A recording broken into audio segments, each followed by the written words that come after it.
Oi, pessoal! Hoje é o último episódio com a Amanda. Eu acho que vocês já conhecem muito bem ela, né? Depois disso. Bom, o episódio de hoje ela fala sobre as diferenças que ela sentiu em estar trabalhando num escritório no Brasil, mais especificamente em São Paulo, e o escritório dela em Los Angeles. Eu achei super interessante porque realmente tem muita diferença. E você que está querendo saber mais sobre o mundo, saber mais sobre as diferenças, como é que é trabalhar em tal lugar, como é que as pessoas reagem dentro do escritório, coisa parecida, é só ir no cambly.com. Por quê? Lá você vai encontrar várias pessoas com experiências completamente diferentes que podem conversar com você sobre isso. Então é aquele link muito bom que a gente sempre faz aqui, não é mesmo? E realmente a gente acredita nisso. É uma... Como é que eu posso dizer? Uma troca de culturas. Acho isso ótimo. Então, você que quer testar uma aula de inglês online de graça, vá lá no cambly.com ou no aplicativo do Cambly e coloca nosso cupom, que é Inglês no Icru Podcast.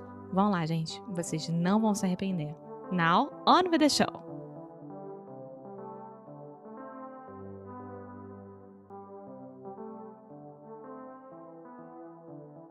So I want to ask you one more thing, that you had a very interesting experience in Brazil with the fact that you really got to see and participate in office culture in Brazil, which in general is something I don't have much experience with apart from like Alexia's former companies.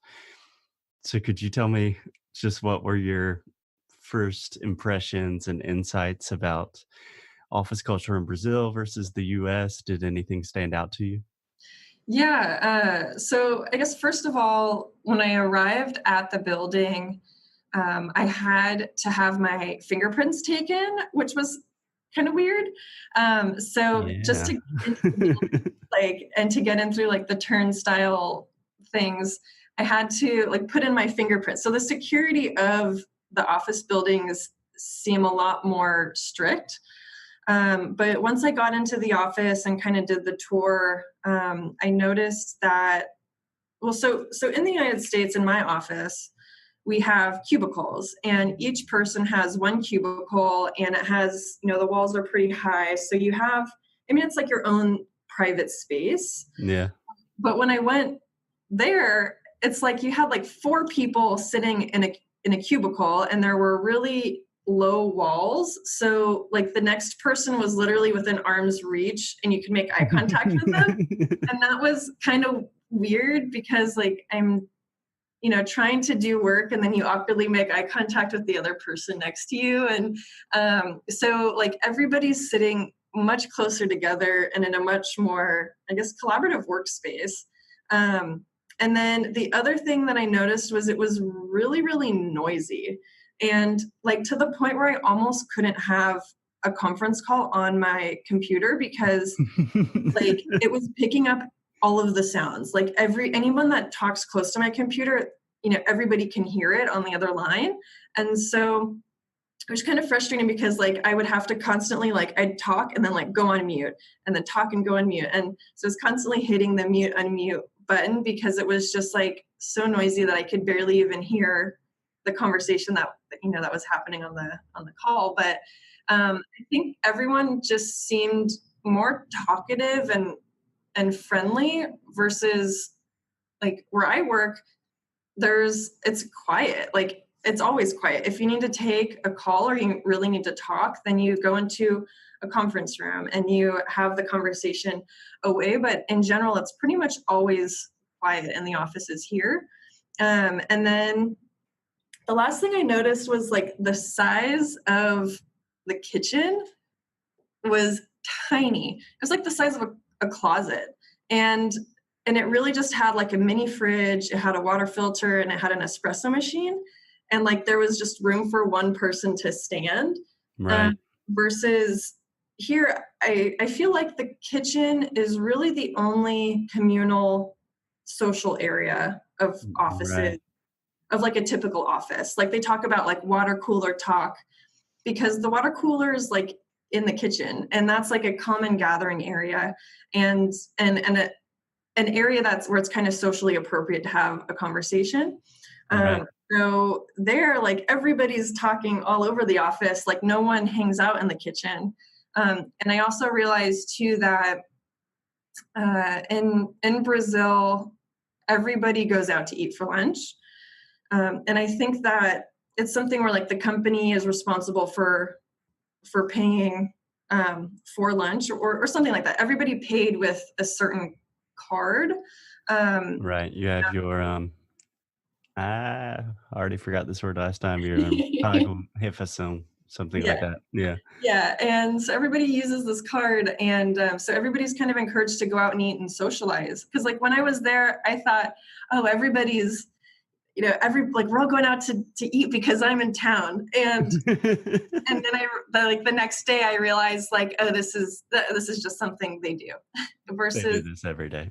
yeah, and here like in my office, because I'm trying to save money, obviously, so I could have more money for traveling. So I will meal prep on Sunday. And so I have like a whole week's worth of meals, made. And so typically my lunch is kind of sad by comparison because I'll like go to the kitchen, I'll heat it up, kind of make small talk with whoever else is heating up their lunch. And then I go back to my desk and I'll, eat my lunch and read emails. Like it's pretty antisocial. And like sometimes I'll go out to eat with coworkers. But for the most part, like I eat like alone at my desk, which is like really depressing saying that out loud. But I think That's what most Americans do. and it's what we do. And I think just as a culture, we're less social, which probably factors into, other mental health aspects of it. But in Brazil, I noticed, everybody talks in the office and is kind of joking around and having conversations and is going out to eat. And as an office culture, I felt like it seemed just a lot happier and a lot more relaxed. Yeah. I think that is really representative of like the office culture can kind of be a microcosm of the greater society at large. Brazilians are super social. They are social animals. They love to talk. They love to hang out. They love to go out to eat. They're definitely not going to pack a lunch most of the time. And in the US, I'm the same way. Like when I'm working, I do not want to be like, I don't want to have someone looking at me when I'm working.